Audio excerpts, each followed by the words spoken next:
सात काम पितृ पक्ष में नहीं करनी चाहिए। आखिर क्यों?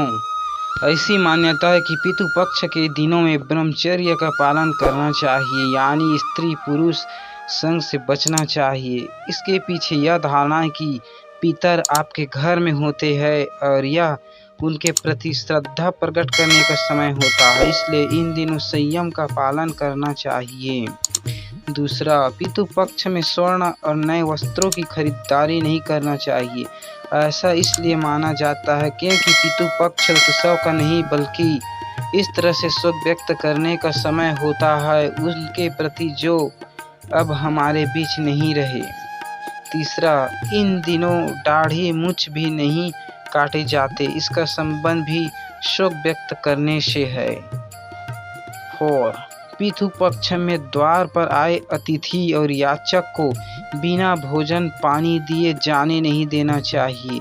माना जाता है कि पितर किसी भी रूप में श्राद्ध मांगने आ सकते हैं, इसलिए किसी का अनादर नहीं करनी चाहिए।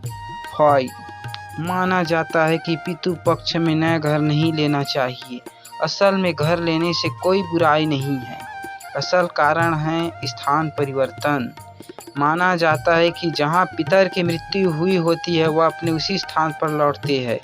अगर उसके परिजन उस स्थान पर नहीं मिलते हैं तो उन्हें तकलीफ होती है। अगर आप पितर के लिए श्राद्ध तर्पण कर रहे हैं तो उन्हें आपके घर खरीदने से कोई परेशानी नहीं होती। शिक्षा, पितृ पक्ष को लेकर ऐसी मान्यता है कि इन दिनों नए वाहन नहीं खरीदने चाहिए। असल में वाहन खरीदने में कोई बुराई नहीं है, शास्त्र में इस बात की कहीं मनाही नहीं है।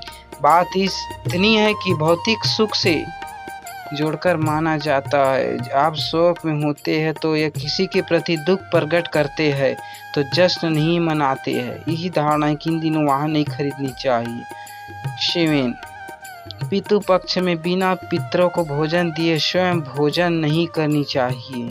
इसका मतलब यह है कि जो भी भोजन बने उसमें एक हिस्सा गाय, कुत्ता, बिल्ली, कौवा को खिला देना चाहिए।